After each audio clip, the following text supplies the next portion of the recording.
உங்கள் வீட்டில் உள்ள இந்த புனிதமான இடத்தில் உப்பை வையுங்கள். இதுவரை இல்லாத அளவிற்கு செல்வ வளம் பெருக்கெடுத்து ஓடுவதை நீங்கள் காண்பீர்கள். அதை எங்கே, எப்படிச் செய்வது என்பதை நான் உங்களுக்கு தெளிவாகக் காட்டப் போகிறேன். இந்த எளிமையான பரிகாரம் உங்கள் ஆற்றலை மாற்றி, உங்கள் அதிர்வலைகளை உயர்த்தி, உங்கள் நிதி யதார்த்தத்தை முழுவதுமாக உருமாற்றும் சக்தியைக் கொண்டது. உப்பு என்பது வெறும் சமையலறை பொருள் மட்டுமல்ல, அது ஒரு மாபெரும் சக்தி மையம், செழிப்பைக் கொண்டுவரும் ஒரு அற்புதமான கருவி. இதை நான் என் சொந்த வாழ்க்கையில் சோதித்துப் பார்த்திருக்கிறேன். அதன் முடிவுகள் மறுக்க முடியாதவை. ஒரு தூய அற்புதம். இதில் உள்ள சிறந்த விஷயம் என்னவென்றால், இது எனக்கு பலனளித்தது என்றால் உங்களுக்கும் நிச்சயம் பலனளிக்கும். நான் அதிர்ஷ்டத்தை நம்புவதில்லை. நான் ஆற்றல், அதிர்வலை மற்றும் இணக்கத்தை நம்புகிறேன். நான் சோதித்துப் பார்ப்பேன், அதை செயல்படுத்துவேன். உண்மையாகவே பலனளிப்பதை மட்டுமே நான் பகிர்ந்து கொள்கிறேன். அதனால்தான் இந்த பயிற்சி உங்கள் வாழ்க்கையில் ஒரு பெரிய திருப்புமுனையாக இருக்கும் என்று எனக்குத் தெரியும். இப்போதுதான் விஷயம் ஆரம்பிக்கிறது. உங்கள் வீட்டில் ஒரு குறிப்பிட்ட புனிதமான இடத்தில் நீங்கள் உப்பை வைக்கும்போது, அது உங்கள் முழு அதிர்வெண்ணையும் மாற்றுகிறது. உங்கள் அதிர்வெண்தான் நீங்கள் எதை ஈர்க்கிறீர்கள் என்பதை தீர்மானிக்கிறது. இது ஏன் வேலை செய்கிறது? ஏனென்றால், இந்த பிரபஞ்சத்தில் உள்ள அனைத்தும் அதிர்வெண் அடிப்படையில்தான் இயங்குகின்றன. இப்போதே கமெண்ட்களில் டைப் செய்யுங்கள், எல்லாம் அதிர்வே. வாருங்கள், இதை நாம் அனைவரும் சேர்ந்து உறுதிப்படுத்துவோம். அறிவியலும் இதை ஆதரிக்கிறது. இது ஏதோ ஒரு அமானுஷ்யமான கருத்து அல்ல. ஒவ்வொரு பொருளுக்கும், ஒவ்வொரு நபருக்கும், ஒவ்வொரு எண்ணத்திற்கும் ஒரு ஆற்றல் முத்திரை உள்ளது. பிரமிக்க வைக்கும் ஒரு உண்மையைக் கேளுங்கள். உங்கள் அறையில் உள்ள மேசை, நாற்காலி, உங்கள் தொலைபேசி அல்லது உங்கள் பணப்பையில் உள்ள பணம் போன்ற திடமான பொருட்கள் கூட வெவ்வேறு அதிர்வெண்களில் அதிர்வுறும் ஆற்றல்தான். இதை அறிவியல் ஏற்கனவே அறிந்திருக்கிறது. மூலக்கூறுகள் அணுக்களால் ஆனவை. அணுக்களில் புரோட்டான்கள், நியூட்ரான்கள் மற்றும் எலக்ட்ரான்கள் உள்ளன. அவற்றின் மையத்தில் இருப்பது தூய ஆற்றல். இதன் பொருள், உங்கள் உடல், உங்கள் வீடு, உங்கள் நிதி நிலைமை கூட ஒரு குறிப்பிட்ட அதிர்வெண்ணில் அதிர்ந்து கொண்டிருக்கின்றன. இப்போது பெரும்பாலான மக்கள் உணராத ரகசியம் இதுதான். ஒத்ததை ஏற்கும். ஒரே மாதிரியான அதிர்வுகள் ஒன்றையொன்று ஈர்க்கின்றன. இதனால்தான் அதிக செல்வத்தை ஈர்ப்பதற்கான முதல் படி உங்கள் ஆற்றலை மாற்றுவதே ஆகும். அறிவியல் இதை ஒத்திசைவு விதி, லா ஆஃப் ரெசொனன்ஸ் என்று அழைக்கிறது. ஆனால் நீங்கள் இதை ஈர்ப்பு விதியின், லா ஆஃப் அட்ராக்ஷன் செயல்பாடு என்று அறிந்திருக்கலாம். சரி, ஏன் உப்பு? ஏனென்றால் உப்பு இந்த பூமியில் உள்ள மிகவும் சக்தி வாய்ந்த ஆற்றல் சுத்திகரிப்பான்களில் ஒன்றாகும். அது எதிர்மறை அதிர்வுகளை நீக்கி உங்கள் அதிர்வெண்ணை உயர்த்துகிறது. ஒரு நாள் முழுவதும் கடலில் இருந்த பிறகு நீங்கள் எவ்வளவு அற்புதமாக உணர்கிறீர்கள் என்று யோசித்துப் பாருங்கள். அது உப்பு நீர் உங்கள் ஆற்றல் புறத்தை சுத்தம் செய்வதால்தான். நீங்கள் கடலுக்கு அருகில் வசிக்கவில்லை என்றால் எந்த பிரச்சனையும் இல்லை. அதே விளைவை நீங்கள் வீட்டிலேயே உருவாக்கலாம். அது பலனளிக்கும். அது உங்கள் அதிர்வெண்ணை உயர்த்தும். இதற்கெல்லாம் என்ன அர்த்தம்? உப்பை பயன்படுத்தி நமது அதிர்வலையை மாற்ற முடியும் என்பதுதான் இதன் பொருள். யோசித்துப் பாருங்கள். கடந்த காலத்தில் உப்பு மிகவும் முக்கியமானதாக இருந்ததால் அது பணமாகவே பயன்படுத்தப்பட்டது. சம்பளம், சாலரி என்ற வார்த்தை உப்பு என்பதிலிருந்து உருவான சலாரியம், சலேரியம் என்ற வார்த்தையிலிருந்து வந்தது உங்களுக்குத் தெரியுமா? ஏனென்றால் ஒரு காலத்தில் உப்பு ஒரு வகை பணமாக கருதப்பட்டது. அதை நினைத்துப் பாருங்கள். உப்பு வெறும் சுவையூட்டி அல்ல, அது ஒரு செல்வம். இதனால்தான் செழிப்பை ஈர்க்கவும், எதிர்மறை ஆற்றலை அழிக்கவும், அதிர்வுகளை மாற்றவும் உப்புக்கு இவ்வளவு நம்ப முடியாத சக்தி உள்ளது. உப்பு தூய்மைப்படுத்துகிறது. உப்பு உருமாற்றுகிறது. உப்பு உங்கள் அதிர்வெண்ணை மாற்றுகிறது. நான் மன அழுத்தமாக உணரும்போது அதனுடன் சும்மா உட்கார்ந்திருக்க மாட்டேன். நான் உப்பை பயன்படுத்துவேன். மன அழுத்தமும் பதற்றமும் பெரும்பாலும் மேல் மற்றும் கீழ் முதுகில் சேரும். அதனால் நான் என்ன செய்வேன் என்றால், ஒரு கைப்பிடி உப்பை எடுத்து என் முதுகில் தூவுவேன். கிட்டத்தட்ட உடனடியாக ஒரு விடுதலை உணர்வேன். அது நுட்பமாக இருக்கும், ஆனால் பதற்றம் குறையத் தொடங்கும். நீங்கள் இதை இதற்கு முன் முயற்சிக்கவில்லை என்றால் இப்போதே முயற்சி செய்யுங்கள். உங்கள் முதுகில் சிறிது உப்பை வைத்து அந்த மாற்றத்தை உணருங்கள். இப்போது உப்பை பயன்படுத்த மற்றொரு சக்தி வாய்ந்த வழி உங்கள் காலணிகளில் வைப்பது.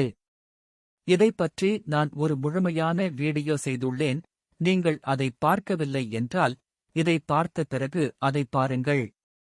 ஆனால் அதன் சுருக்கம் இதுதான்: உங்கள் காலணியில் கடிகார திசையில் சிறிது உப்பை தூவவும். ஏன்? ஏனென்றால் உங்கள் கால்கள்தான் உங்கள் அடித்தளம். நீங்கள் வைக்கும் ஒவ்வொரு அடியும் ஒரு ஆற்றல் முத்திரையைச் சுமக்கிறது. உங்கள் உள்ளங்காலின் அதிர்வை மாற்றும்போது உங்கள் முழு உடலின் ஆற்றலையும் மாற்றுகிறீர்கள். சரி, இன்றைய பரிகாரத்திற்கு வருவோம். உங்கள் ஆற்றலை மாற்ற உப்பை எங்கே வைக்க வேண்டும்? உங்கள் படுக்கையறையில். உங்கள் படுக்கையறை நீங்கள் உறங்கும் இடம் மட்டுமல்ல, அது ஒரு கோயில், உங்கள் புனிதமான வெளி. நீங்கள் அதை அப்படி நடத்தவில்லை என்றால் உங்கள் ஆற்றலை உயர்த்துவதற்கான மிக சக்தி வாய்ந்த வழிகளில் ஒன்றை நீங்கள் இழக்கிறீர்கள். படுக்கையறை ஏன் இவ்வளவு முக்கியம்? ஏனென்றால் நாம் தூங்கும்போது நம் நனவு மனம் ஓய்வெடுக்கிறது, ஆனால் நம் ஆழ்மனம் விழித்திருக்கும். அது நமது சுவாசம், செரிமானம் மற்றும் உடலில் உள்ள ஒவ்வொரு செயலையும் கட்டுப்படுத்துகிறது. மேலும் அது ஆற்றலையும் உறிஞ்சுகிறது.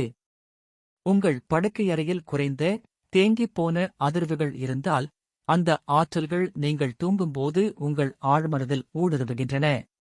ஆனால் உங்கள் படுக்கையறையில் உயர்ந்த நேர்மறையான அதிர்வுகள் இருந்தால் நீங்கள் புத்துணர்ச்சியுடன், இணக்கமாக, செல்வத்தை ஈர்க்கத் தயாராக எழுவீர்கள். அதனால்தான் உங்கள் படுக்கையறையை ஒரு கோயிலாக மாற்ற வேண்டும். உண்மையில் உங்கள் படுக்கையறை எப்போதும் நேர்த்தியாக இருக்க வேண்டும். முடிந்தவரை கணினி, வைஃபை திசைவி, வைஃபை ரவுட்டர் அல்லது உங்கள் ஓய்வை குலைக்கக்கூடிய வலுவான மின்காந்த அதிர்வெண்களை வெளியிடும் எந்த மின்னணு சாதனங்களும் அங்கு இருக்கக்கூடாது. உதாரணமாக, உங்கள் கட்டில் ஒருபோதும் கதவை எதிர்கொள்ளக்கூடாது. நீங்கள் உறங்கும்போது உங்கள் கால்கள் கதவை நோக்கி இருக்கக்கூடாது. ஏனெனில் ஃபெங் ஷுய் படி, அது துக்கத்தையும் மரணத்தையும் குறிக்கிறது. படுக்கையறை அமைப்புக்கு இன்னும் பல விதிகள் உள்ளன. உங்கள் படுக்கையறையில் குப்பைத் தொட்டி இருந்தால் அது எப்போதும் மூடப்பட்டிருக்க வேண்டும். சிலர் தங்கள் அறையில் குப்பைத் தொட்டியை வைத்திருப்பார்கள். அது திறந்து வைக்கப்பட்டால் அந்த ஆற்றல் உங்கள் வீடு முழுவதும் பரவுகிறது. எனவே நீங்கள் என்ன செய்ய வேண்டும் என்றால், உப்பை பயன்படுத்தி எதிர்மறை ஆற்றலை உறிஞ்ச வேண்டும். இதோ எப்படி என்று சொல்கிறேன். ஒரு சுத்தமான கண்ணாடி குவளையை எடுத்து அதில் 3/4 பாகம் அளவிற்கு நீங்கள் காணக்கூடிய மிகத் தெளிவான, தூய்மையான நீரை நிரப்புங்கள். பலர் அழுக்கு அல்லது கலங்கிய நீரை பயன்படுத்துவது அல்லது கண்ணாடி குவளையை சரியாக கழுவாமல் இருப்பது போன்ற தவறை செய்கிறார்கள். தண்ணீர் தூய்மையாகவும் தெளிவாகவும் அழகாகவும் இருக்க வேண்டும். உங்களால் முடிந்த சிறந்த நீராக இருக்க வேண்டும். அந்த நீரில் 3 பெரிய தேக்கரண்டி உப்பைச் சேர்க்கவும்.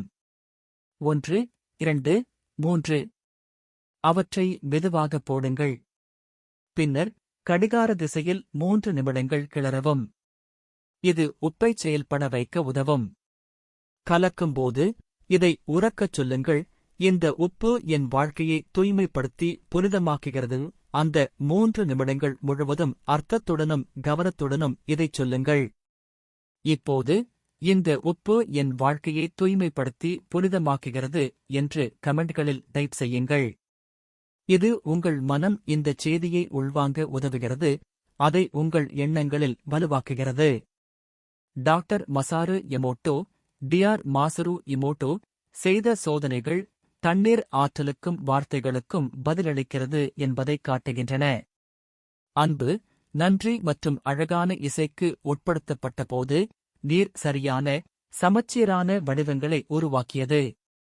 ஆனால் கோபம், வெறுப்பு அல்லது கடுமையான இசைக்கு உட்படுத்தப்பட்டபோது நீர் அலங்கோலமாகவும் சிதைந்தும் போனது.